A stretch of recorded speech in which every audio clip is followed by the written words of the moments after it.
Hello, I am Pam Larikia from Living Joyfully, and today I'm joined by my co-hosts Anna Brown and Erica Ellis. Hello to you both. Right.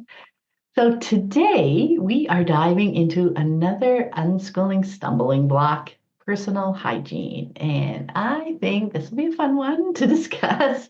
But before we dive in, we want to invite you to join us in the Living Joyfully Network. There is so much value in doing this deep personal work that the unschooling journey asks of us in community.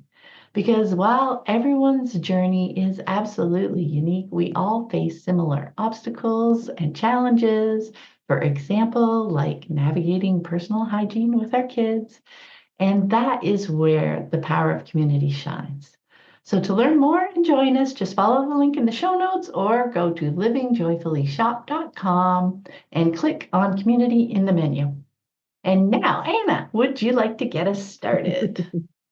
I would. Okay, so this is one of those topics that comes up all the time. And I'm guessing it happens because it is kind of layered, right? And we have these outside voices at play. And I think we can also come into it, into parenting, into these beliefs with some preconceived notions about what is appropriate personal hygiene. What is it supposed to look like? But not surprisingly, I am going to say that people are different.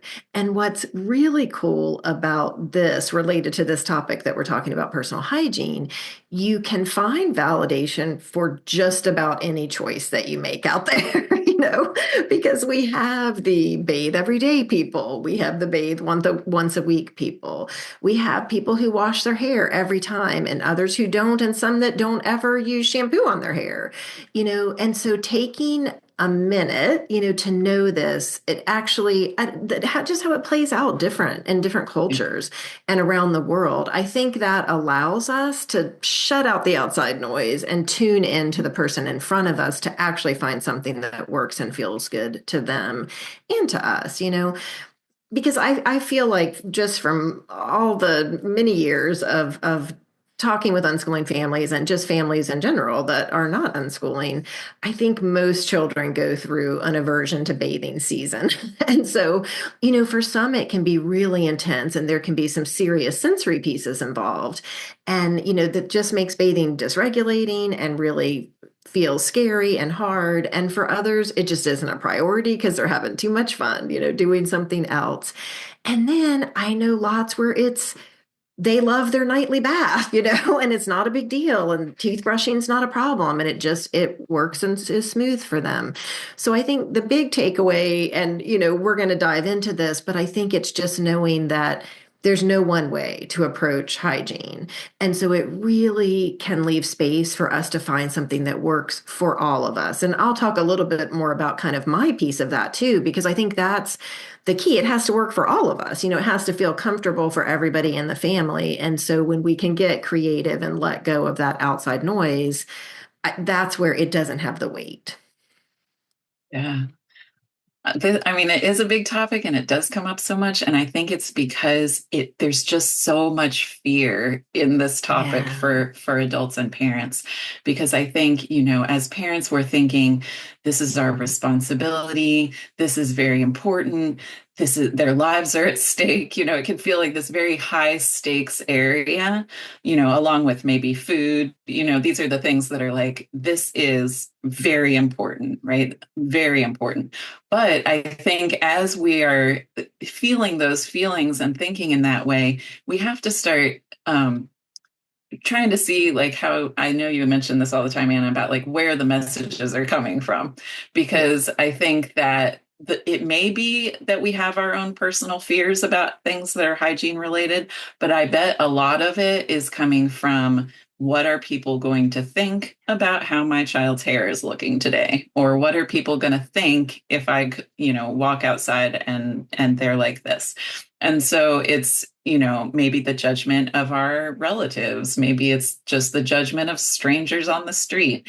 The fear of judgment of others can be really huge in this area. And so then I think it starts, like we were talking about in the last episode, like that tunnel vision. We're not able to be open and curious about it. We're tunneled in on but it's supposed to look this way. I really need to make sure my kid does it in this way because this is what everyone says is the safe, correct way to be handling hygiene. And so I think if we can, exactly like the bringing some playful energy to our days kind of idea, if we can do that with hygiene, it just will help so much with letting us notice all the different possibilities. And then we can also be open to hearing what our children are saying about what's not working for them, about these different things, about the teeth brushing, about the hair brushing, all the different things that are involved in taking care of their physical body. They know how it's feeling for them. But if we get stuck on, I have to make you do it in this way, then we're not hearing what the actual needs that they have are about. That sensory part is not feeling good. That the timing of it is not feeling good.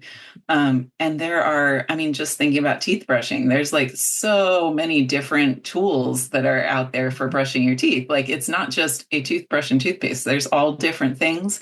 Once you can start getting creative about like, well, what doesn't feel good about it? Is it the taste? Is it the texture? Is it, whatever it is? Is it taking too long? Like there's ones that are saying it can brush your whole mouth in 10 seconds or something like that. It's like a whole mouth toothbrush. I have never tried that. But anyway, like there's lots of possibilities if we can step out of the fear tunnel vision and into like, okay, what are some other options here? And I think what you mentioned there is just one of the biggest things when we first start thinking about it, I think, or it was for me, is realizing that so many of the expectations that I had that I was putting on my kids around this stuff were actually the result of expectations I was putting on myself to not feel judged by others. Like, it's like, oh, if we like, just think, oh, it's an at-home day today.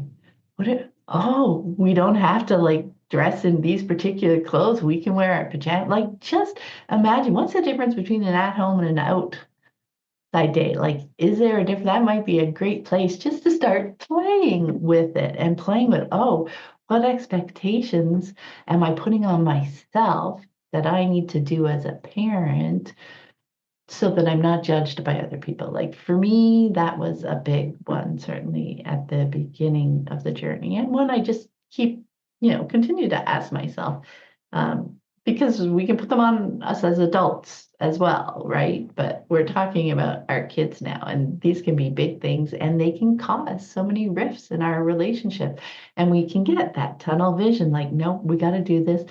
And it feels like it takes like an hour. It takes an hour to get them dressed in the morning. It takes an hour to brush their teeth at night, because it's just this constant rub and this just like trying to convince them.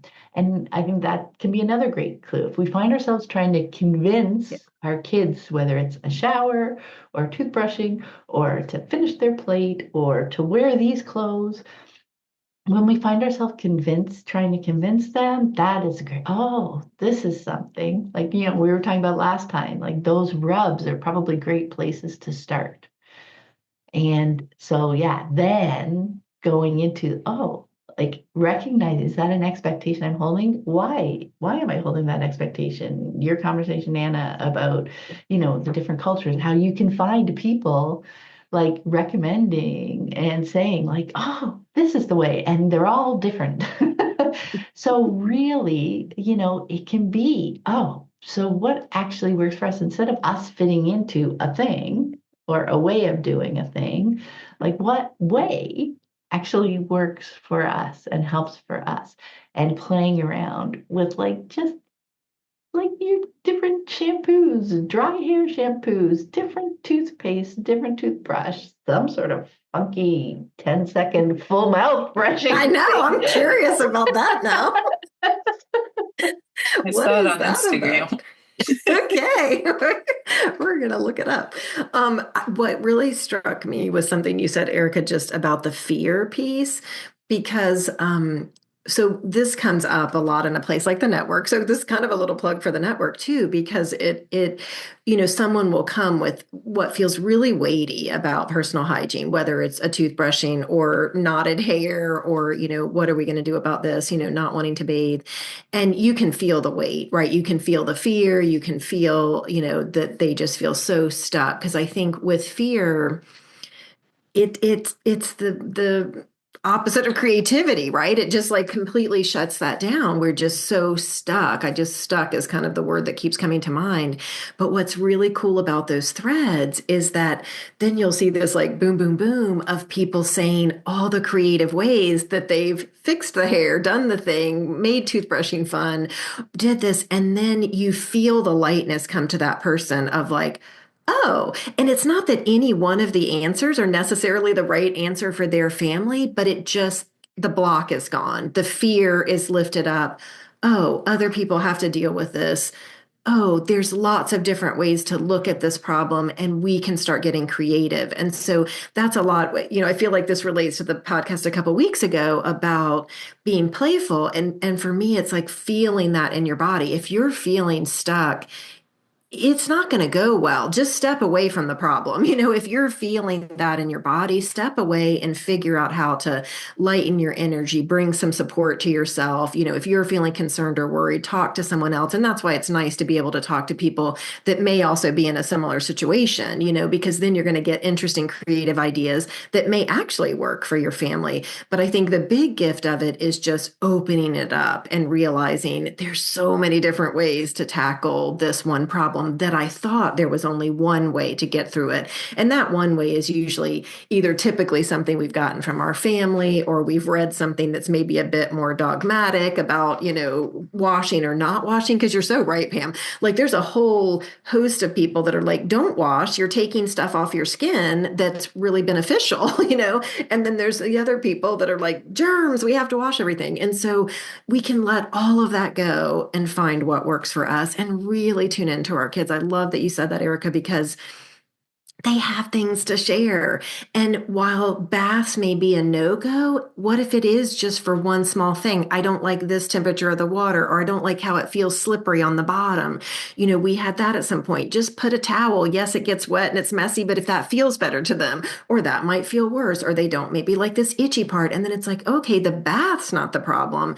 It was this other little thing that I wasn't even hearing because I was just going, oh my gosh, we've got to do this. And so I love that. Slow it down, tune in, and it just then the creativity comes and we learn so much more about each other.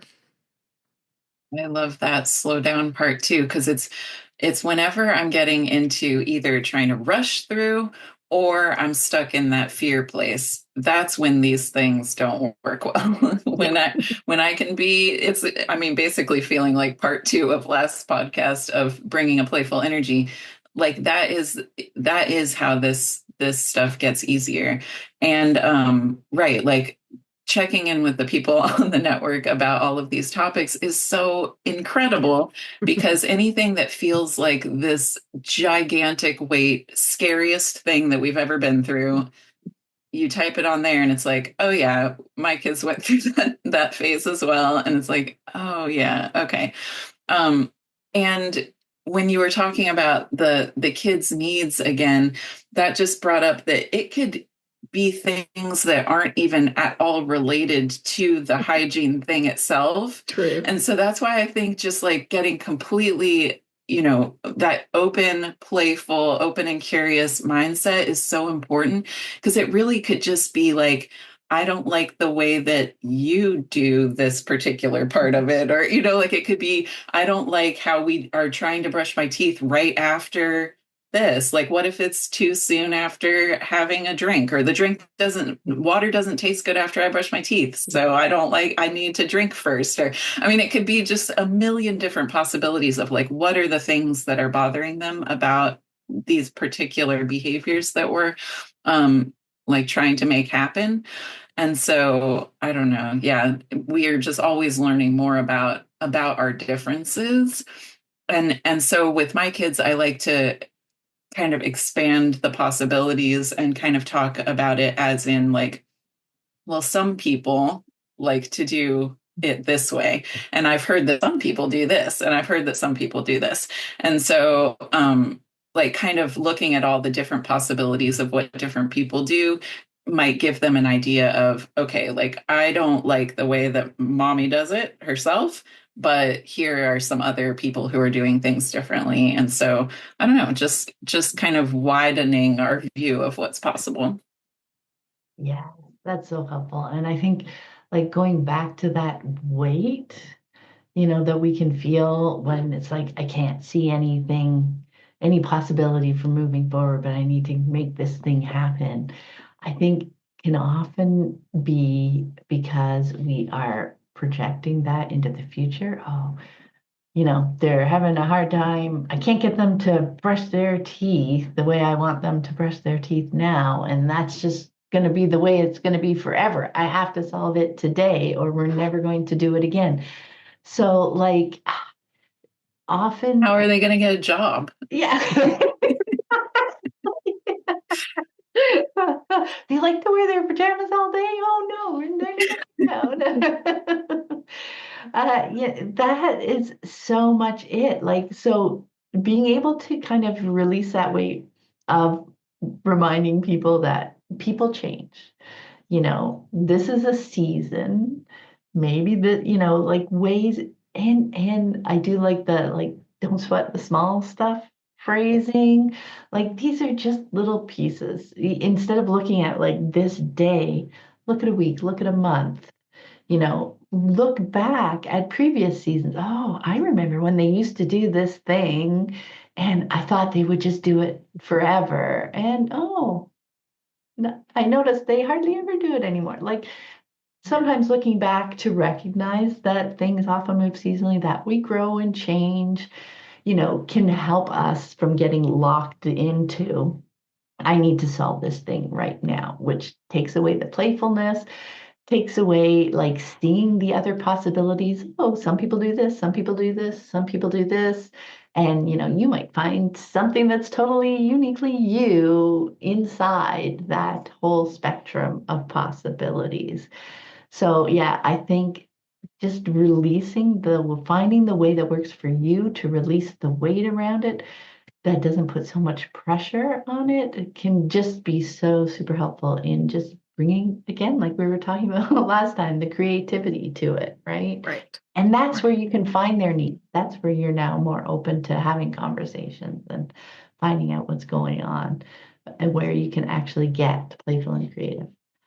Right, because it's in that place again that we're going to learn more. And I think a piece that we've kind of all touched on, but it's that just trusting there's something there. There's something there that is bothering them or isn't working.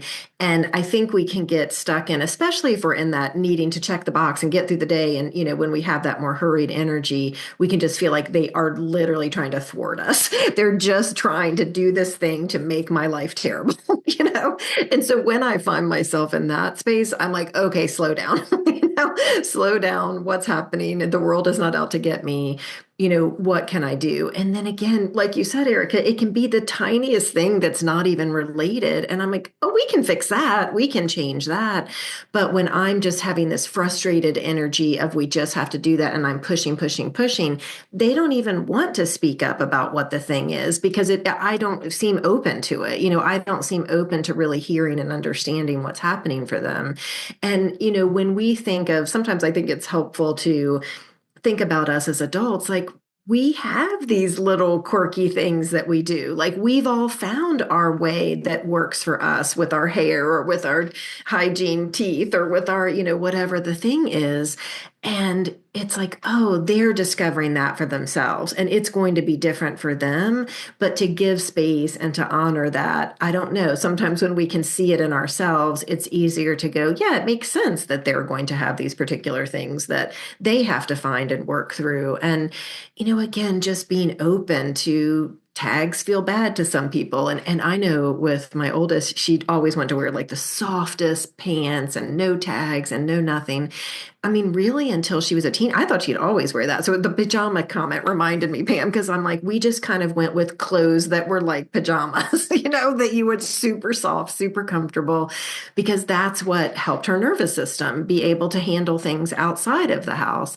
And then she became a teenager and wanted to wear jeans, and she was fine, and it switched. And I'm like, okay. And even if she never had it, wouldn't matter. But she was listening to her body. She was learning what helped her feel better in different situations.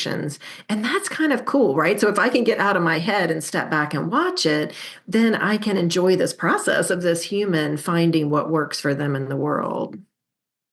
And trusting that they know, like they have the Right. information that, that we should be interested in Yeah. about themselves. And I was thinking too, like narration might be something nice to do in this area as well.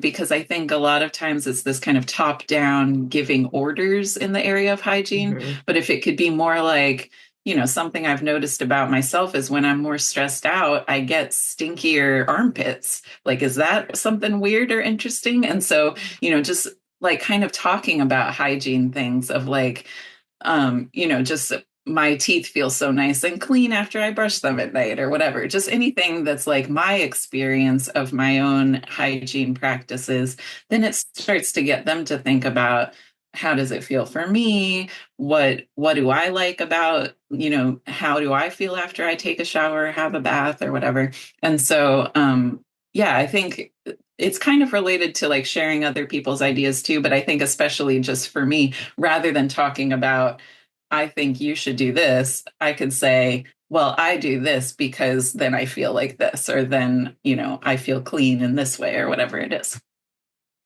Yeah, and I think that is such a great place to just start asking ourselves some questions too. Like, is it maybe that we are trying to direct them to take care of hygiene the way that we do it? Or even is it like, are there some places that we're kind of disappointed in ourselves and we have this perfect idea of, or that we wish we could meet, and so we'll get our kids to at least meet it because then they won't have the same problem that we have. Damn, I wish I had another shower today, the things came up, etc. So to be able to like even thinking about it as narrating has us thinking about it and sometimes maybe giving ourselves more grace around it and recognizing that again it's a journey, like okay, maybe what I'm doing right now is working for me and then something switches up someday and I change up how I process hygiene for myself, et cetera. So understanding and seeing how that has changed for us over time can also help us open it up for our kids as well. And really helping them find what works for them versus the whatever like story works for us or that we wish worked for us and then trying to translate that and get them to follow it, just recognizing the challenge of that in the whole people are different world. Yeah. And something, the stinky armpits reminded me that sometimes it's actually when we're trying to find a mutually agreeable solution, there are issues, right? So I am hypersensitive to smell. And so there was a early teen period where I was like, this is very hard for me to have stinky people that are like coming around. And so, but instead of like, you need to do this, you need to do that, it was that narration. It's like, I know I'm so sensitive to smell and this is hard for me right now. What can we figure out? And then it didn't, it again became like, oh, okay, that's happening for you. And then what can we do differently versus there's something wrong, me pointing the finger. And so it's okay to have conversations with those I messages about what is feeling good or what's working or what's hard. And, I also had girls that had long hair, and I found it stressful to be combing their hair if they weren't doing it. It was getting knotted and so then it was like, okay, this is feeling stressful for me. What can we do? I want to support you and what you want your hair to like, but then you're coming to me telling me to brush it. But you know what I mean? So it's kind of like, how do we all work in this together? And that's where the conversations come. And when you bring that lighter, playful energy to it, nobody's left feeling bad about it. It's more just like, okay, how do we solve this so that it feels okay? And I think that's why we talk so much about checking that energy. So you can see it's kind of this layered process of like peeling away the external voices, really tuning in and understanding about each other and what's happening so we can figure out what's actually rubbing. And then it's having some, narration about our process. And then it's conversations about, are there solutions we can come up with that feel good to everybody? But you can't kind of rush it. You kind of have to do all the layers, so that you can get down to a light and engaging conversation that doesn't have weight to it. Right. Not the fear-based place, but like the curious place Yes. about it. Because I'm thinking, even just with hair, like, do you like having long hair, or has it just gotten long and we haven't talked about it, And so, like, is the long hair important to you? How does it bother you when it's getting all tangled like that? You know, like, just giving the information that trimming it can sometimes make it easier to get some of those end tangles out. Like, we could trim off some tangles, that kind of thing. And so they're not born knowing all the possibilities of things, the things that are possible. And so I think that's just part of our, like, bringing that creativity and ideas to them, but without the, Yes. right answer, without the agenda and the fear. Then there's tons of possibilities. Yeah. And then when you can get to that spot where it's fun to like brainstorm possibilities and sharing that without the weight, without the fear, but just with the, oh, this is a possibility, this is a possibility. Anyway, thank you so much to both of you. That was a very fun and interesting conversation. I hope people found it useful. And remember, we've mentioned the Living Joyfully Network a few times in this call because these are very, typical, normal kinds of conversations and challenges to run into. So you can join us there to dive deeper into any of these kind of everyday topics. And we'd be very excited to welcome you. To learn more and join us, just follow the link in the show notes or go to livingjoyfullyshop.com and click on Community in the menu. Wishing everyone a lovely day. Bye. Bye.